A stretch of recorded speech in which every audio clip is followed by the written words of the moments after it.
Wag na wag mong kalimutan mag-finger before ka pumasok ng school. Ako guys, aaminin ko sa inyo, nung estudyante pa ako, hanggang 2 finger ang kaya ko. Dahil once upon a time guys, naging estudyante rin naman ako, alam ko kung gaano kainit sa school. I-recommend ko sa inyo ang pinaka-perfect na sunscreen for students. Unang-una guys, itong Hickory sunscreen, wala pa tong 200 pesos. Guys, hindi mo na kailangan mag-powder kasi ito pa lang, nakakabigay na siya ng instant brightening effect sa skin.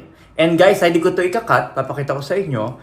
Dahil itong sunscreen na to, meron siyang tone-up effect. Kung gusto mo yung mga Korean na skin, ma-achieve mo dito sa Hickory. Pero guys pag ginagamit nyo to or ina-apply nyo to sa skin, layer by layer, para hindi siya tsumaka sa skin mo. Yan, mas ma-achieve mo talaga yung magandang kineme kapag layer by layer mo siya gagamitin.